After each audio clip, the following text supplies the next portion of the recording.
نبی نے مسجد نبوی کا مؤذن بنایا، دن گزرتے چلے گئے، ایک دن ایسا بھی آیا کہ حضرت بلال کعبے کی چھت پر کھڑے ہو گئے۔ زمانہ دیکھ رہا تھا کہ نبی نے حضرت بلال کو کعبے کی چھت پر کھڑا کر دیا، اور نبی کے چہرے کو دیکھ رہے بلال، نبی کی طرف رخ کر کے آذان پڑھ رہے ہیں بلال کعبے کی چھت پر کے، یعنی حضور سے کہتے ہیں یا رسول اللہ اب تک تو کعبے کی طرف منہ کر کے آذان پڑھتا تھا، اب کس طرف کروں؟ تو نبی نے فرمایا میری طرف منہ کرو اور آذان پڑھنا شروع کر دو۔ اللہ اکبر!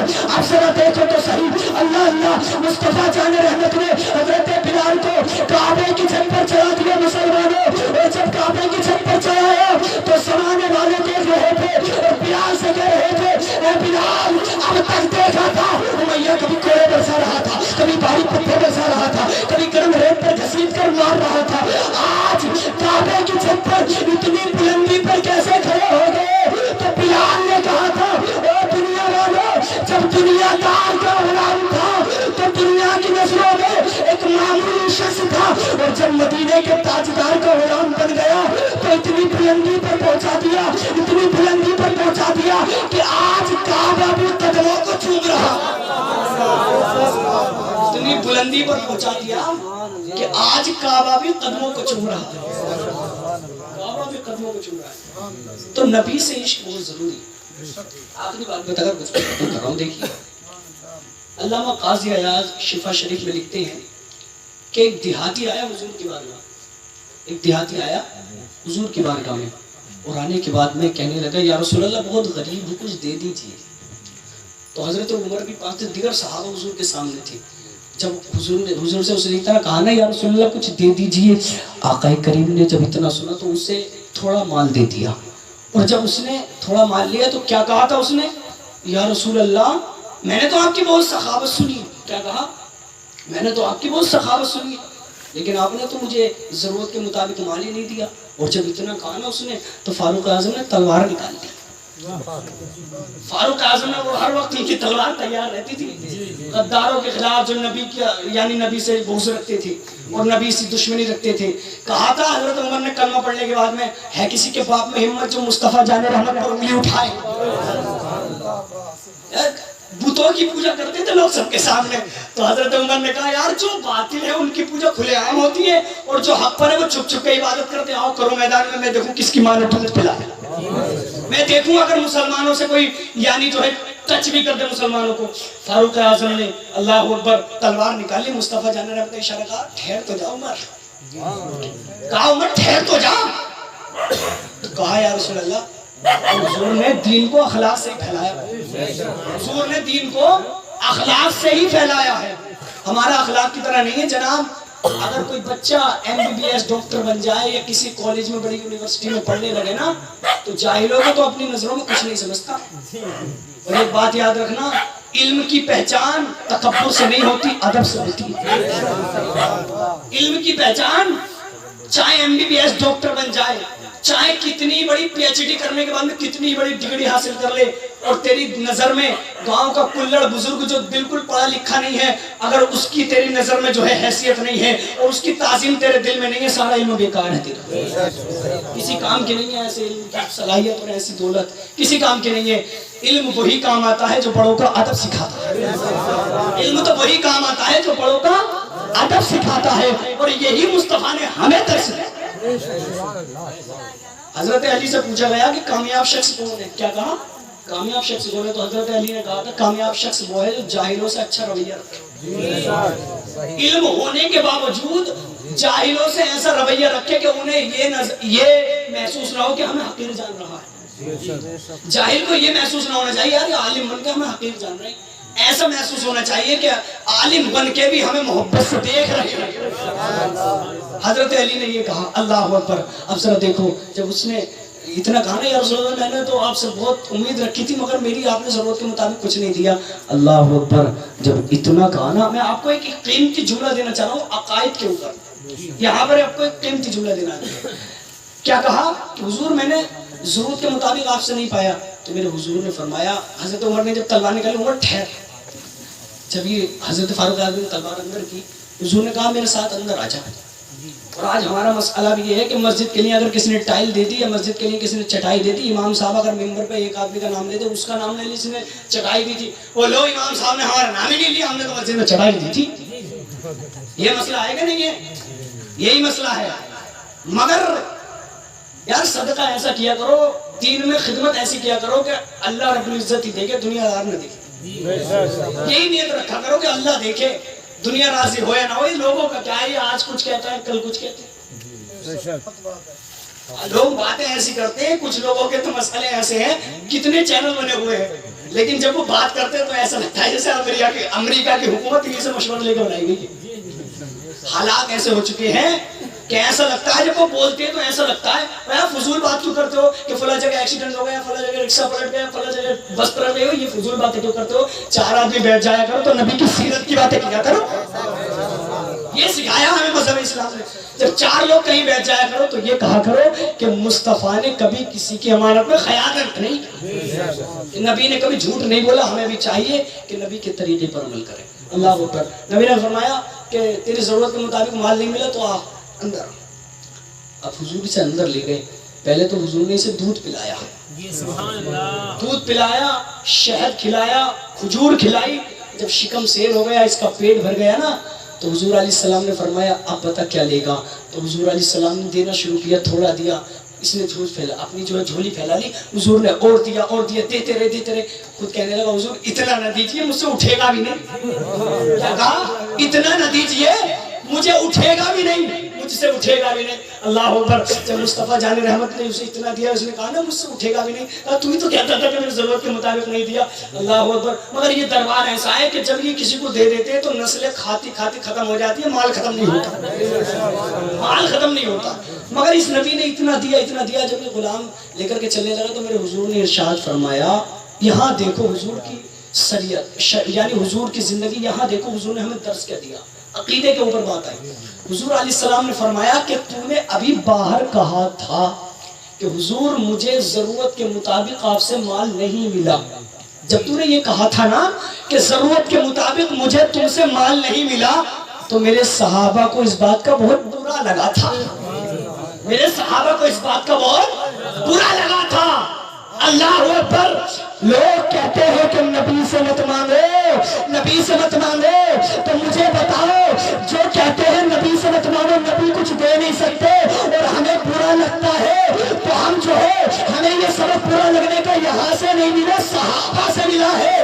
اس نے کہا تھا حضور ضرورت کے مطابق نہیں ملا، تو صحابہ کو اس بات کا برا لگا. اور جب کوئی کہتا ہے کہ نبی کچھ دے نہیں سکتے، نبی کچھ دے نہیں سکتے، نبی کسی چیز کے مالک کو مختار نہیں، تو ہمیں برا لگتا ہے. اس لیے برا لگتا ہے کہ نبی کے صحابہ کو برا لگا تھا. مگر حقیقی معنی میں اگر محبت کرنے کا درس کسی سے ملا ہے تو بریلی کی چوکھٹ سے ملا ہے. اور کیسا درس ملا ہے؟ ایسا درس ملا ہے انہیں جانا، انہیں مانا، نہ رکھا غیر سے کام. للہ الحمد میں دنیا سے مسلمان گیا. اور کون کہتا ہے دینے کو منہ چاہیے؟ دینے والا ہے سچا ہمارا. یہ درس ہمیں مدینے والے سے، یعنی بریلی والے سے ملا ہے. اللہ اکبر. جب حضور نے اتنا کہا، جو بات تو نے کہی تھی نا باہر کہ حضور مجھے ضرورت کے مطابق نہیں ملا، اب تو باہر جب جائے نا تو یہ کہنا کہ مجھے ضرورت کے مطابق حضور سے مل گیا، تو میرے صحابہ کا دل خوش ہو جائے گا. کیا کہا حضور نے؟ کہ میرے صحابہ کا دل خوش ہو جائے گا. کہا کہ یا رسول اللہ بس میں ضرور کہوں گا. اب یہ باہر گیا، جیسے ہی صحابہ اکرام کے قریب پہنچانا تو معلوم اس نے یہ تو نہیں کہا جو حضور نے کہا تھا کہ یہ کہنا کہ مجھے ضرورت کے مطابق مل گیا. اس نے کہا، دیہاتی نے کہا کہ یار میں تو حضور کو یہ سمجھ رہا تھا کہ مجھے میری ضرورت کے مطابق نہیں ملا، مگر معلوم ہے حضور کی سخاوت کیسی ہے. جیسے طوفان چلتا ہے نا، اس سے بھی کئی گنا زیادہ اسپیڈ پر نبی کی سخاوت چلتی ہے. اس سے بھی کئی گنا زیادہ اسپیڈ پر نبی کی سخاوت ہے. یہ ایسی سخاوت ہے جب کسی کو دیتے ہیں نا تو دینے والا بنا دیتے ہیں. جب کسی کو دیتے ہیں تو دینے والا بنا دیتے ہیں. تو حضرات محترم، آج ہمارا مزاج یہ بن چکا ہے، ہم نے بھیک مانگنا شروع کر دیا. اور بھیک کیسی مانگ رہے ہیں؟ دنیا داروں کے آگے ہاتھ پھیلا رہے ہیں. اللہ کی قسم مصطفیٰ جان رحمت نے ہمیں یہ درس دیا ہے کہ بھیک نہ مانگو، محنت سے کماؤ. اگر کسی کو بھیک مانگتا ہوا دیکھو نا تو سب سے پہلے اس کے اندر ہنر آزماؤ کہ اس کے اندر ہنر کیا ہے، معلوم کرو کس کام کو کرنا جانتے ہو۔ حضور کے پاس ایک شخص آیا اور آنے کے بعد میں کہا یا رسول اللہ بہت غریب ہوں۔ حضور نے فرمایا بھیک مانگتا مانگتا اگر کوئی مر گیا نا تو قیامت کے دن ایسی حالت میں اٹھے گا اس کے منہ پر گوشت نہیں ہوگا، اس کے منہ پر گوشت نہیں ہوگا، یا محنت سے کما کر کھاؤ۔ جو لوگ بھیک مانگتے ہیں نا تو انہوں نے تو کاروبار بنا لیا یار، جو بیچارے اپاہج ہیں ان کی بات ایک الگ ہے، جن کے ہاتھ پیر سلامت اور بھیک مانگ رہے ہیں۔ حضور نے فرمایا جب وہ آیا نا کہا یا رسول اللہ میں بہت غریب ہوں، میرے بچے فاقے سے ہیں، آقا مدد فرما دیجیے۔ حضور نے فرمایا تو کچھ کام جانتا ہے؟ کہا ہاں فلاں کام جانتا ہوں۔ کہا جا مزدوری کر جا کے۔ اور اس نے کام کیا، چند دن کے بعد میں آیا حضور کی بارگاہ میں، کہا کیا حال ہے؟ کہا حضور اتنے اچھے حال ہے کہ کھانا بھی ٹائم پر مل رہا ہے اور سب کے کپڑے بھی بن چکے ہیں۔ یہ حضور نے ہمیں درس دیا ہے اور حضور نے ہمیں سبق یہ دیا ہے۔ اللہ اکبر۔ تو جناب میرا کہنے کا مطلب صرف یہی ہے کہ اپنے بچوں کو اگر کچھ سکھانا ہے تو نبی کی سیرت سکھاؤ۔ اپنے بچوں کو سکھانا ہے تو نبی کی سیرت سکھاؤ۔ یہ مت سکھاؤ بچہ پیدا ہوا نا گھر میں تو دادی اتنی خوش ہے، بہت زیادہ خوش ہے، لڑکا پیدا ہوا ہے تو بہت ہی خوش ہوتے ہیں، لڑکی کی پیدائش پہ تو خوشی ہوتی نہیں ہے۔ حالات ایسے دادی کے چہرے پہ تو 12 بج جاتے ہیں لڑکی پیدا ہونے کے باوجود۔ ایسا نہ کرو، اس لیے کہ لڑکی تو اللہ کی رحمت ہوا کرتی ہے، لڑکی تو اللہ کی رحمت۔ اور ایک بات اور بتاؤں، جب کوئی لڑکی گھر میں پیدا ہو نا اس کا نام زینب ضرور رکھ دیا کرو، زینب ضرور رکھ دیا کرو۔ یہ مت دیکھو یار فلاں کی بیٹی کا نام زینب ہے میں کیوں رکھو، اپنی بیٹی کا نام دونوں کا ایک سے ہو جائے گا، ذہن میں یہ رکھو۔ وہ کہے گی میری بیٹی کا نام زینب ہے تو کہو یار اگر تیری بیٹی کا نام زینب ہے تو میری بیٹی کا نام بھی زینب ہے، میری بیٹی کا، کیونکہ زینب اس عورت کا نام ہے، اس عورت کا نام ہے کہ جب کربلا کے میدان میں خیموں کو ظالموں نے جلا دیا تھا نا تو امام زین العابدین کو کاندھے پر اٹھا کر کے لائی تھی، حضرت زینب بچا کر کے لائی تھی۔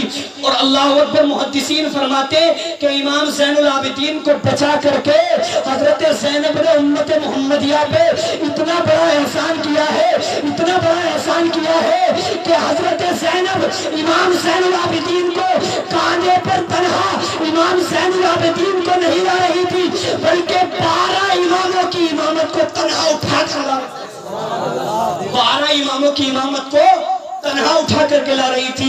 ایک وہی بیٹا بچ کر آیا تھا حسین کا، امام زین العابدین، کہ جس کے صدقے میں ہمیں نبی کی آل مل گئی۔ شاعر تو یوں کہتا ہے مٹ گئے آل محمد کو مٹانے والے، اب بھی زندہ ہے محمد کے گھرانے والے، اب بھی زندہ ہے محمد کے گھرانے والے۔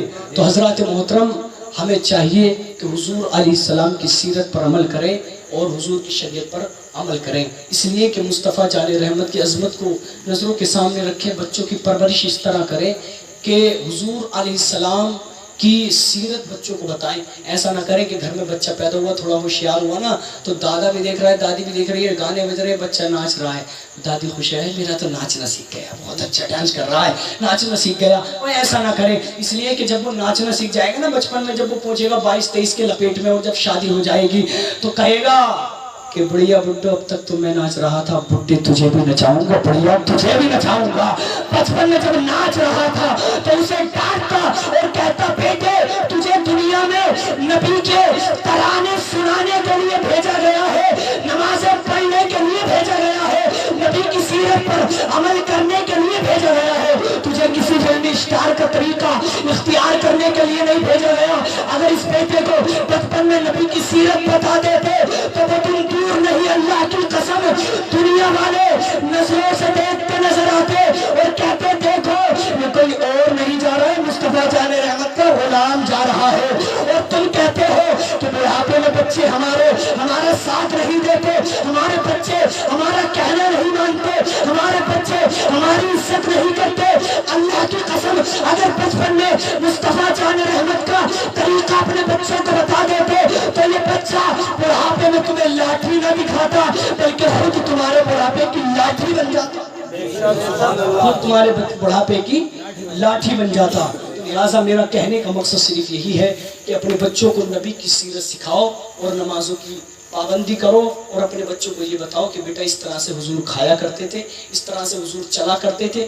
ساری باتوں کی جانکاری جب ہی ہوگی نا، ہم لوگوں کو تبھی معلوم ہوگی نا جب ہم علماء کے پاس بیٹھیں، لیکن ہم بیٹھتے ہی نہیں ہیں. اب تو پہلے ضعیف لوگ تھے تو حقے کے ساتھ بیٹھتے تھے تو کچھ باتیں کام کی کر لیتے تھے, لیکن اب تو حالات ایسے ہیں کہ بہت ہی عجیب مسئلہ ہے. اگر بزرگوں میں بیٹھ جاؤ تو ایسی ایسی باتیں سننے ملیں گی کہ جوان بھی نہیں کریں گے. یہ حقیقت بات ہے. یاد رکھنا, بچپن کے بعد جوانی کا موسم آتا ہے, جوانی کے بعد بڑھاپے کا موسم آتا ہے, اور بڑھاپے کے بعد موت آتی ہے. بڑھاپے کے بعد کوئی موسم نہیں آتا. 70 سال کا ہو گیا, 60 سال کا سٹھیا گیا, مگر نماز یاد نہیں ہے اسے, نماز یاد نہیں ہے اسے. وہ کون سا وقت آئے گا؟ اور مولویوں میں کمی. ایک تو شخص ایسا تھا کہ میں نے کہا, مسجد میں بیٹھ کے فضول بات کر رہا تھا اور کرتا میرا تھوڑا کلر کا تھا, تو معلوم ہے میں نے کہا کہ یار فضول باتیں کر رہے ہو, یہ بتاؤ نماز میں یعنی شرائط کتنے, فرائض کتنے, وضو میں فرض کتنے؟ تو معلوم ہے میرا کرتا پکڑ کے کیا کر رہا ہے, مولویوں کے ڈھنگ بڑے عجیب رنگ برنگی کپڑے پہن رہے ہیں. یار بڑا عجیب مسئلہ ہے. کام کی بات ہم نے معلوم کی تھی کہ مسجد میں بیٹھ کر مذاق کی باتیں کر رہے تھے اور اس نے ہمارا کرتا ہی پکڑ لیا. یہ حال ہے قوم کا. تو جناب کوئی عالم تم سے کام کی بات کیا کرے نا تو اس پر عمل کیا کرو, اس پر عمل کیا کرو. ڈاکٹر اقبال نے کہا تھا کہ محمد سے وفا تو نے تو ہم تیرے ہیں, یہ جہاں چیز ہے کا لوح و قلم تیرے ہے, اور طریقہ مصطفیٰ کو چھوڑنا ہے وجہ بربادی, اسی سے قوم دنیا میں رکھی ہے بے اقتدار اپنی, اور ہمیں کرنا ہے شہی شاہ بطحہ کی رضا جوئی, وہ جو اپنے ہو گئے تو رحمت پروردگار اپنی. اللہ کی بارگاہ میں دعا کرتا ہوں کہ جس مرحومہ کے اس علیہ ثواب کے لیے اس محفل کو سجایا گیا, اللہ ان کی مغفرت فرمائے اور انہیں جنت الفردوس میں اعلیٰ سے اعلیٰ مقام عطا فرمائے. کلمہ شریف پڑھ لیجئے, لا الہ الا اللہ محمد